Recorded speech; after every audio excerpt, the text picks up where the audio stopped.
Today I'd like to talk about masking and ADHD.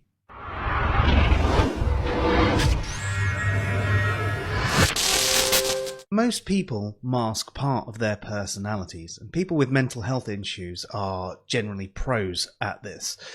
But what actually is masking? Masking is a process by which an individual changes or masks their natural personality to conform to social pressures, abuse, or harassment. Masking can be strongly influenced by environmental factors such as authoritarian parents, rejection, and emotional, physical, or sexual abuse.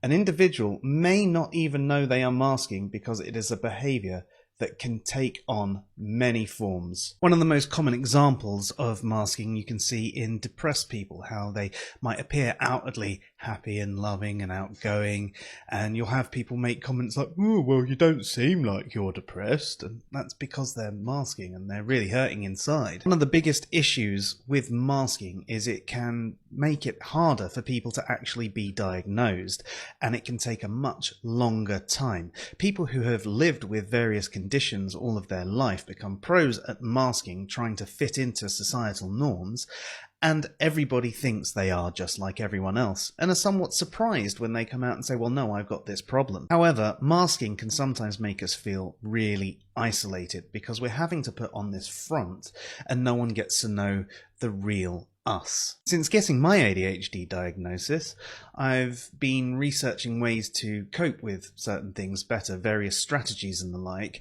and I've realized that actually I'm already doing some of them. One example is that leaving the house has always been a bit of a problem for me. So many thoughts start going in and out. Oh, I need this. What about that? Oh, you get halfway there, you turn around, you come back, and it's a bit of a kerfuffle, and it pisses everyone else off that it takes you so long to leave your house, even if you thought you were ready 5 minutes before going. A while ago, one of the things I started doing was carrying a rucksack with me everywhere, and it had everything I needed to leave the house. It would usually have like my wallet, a spare set of keys clipped inside in case I was to forget them or lose them somewhere. And it might only have those things. My inhaler and medication as well would always be in there. It would always be the backups of stuff. And sometimes that was it. And I also had a little basket by the front door, which was these are my leave the house things. I would have my bag, I'd have that. And I could suddenly leave the house quite quickly. And unless there was a special item I needed for that day for some reason, I was suddenly leaving the house rather quickly.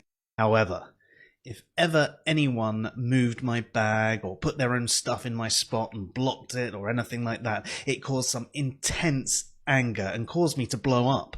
Now, this is the next topic I'd like to cover off, which is emotional regulation, but I will come back to masking in the future.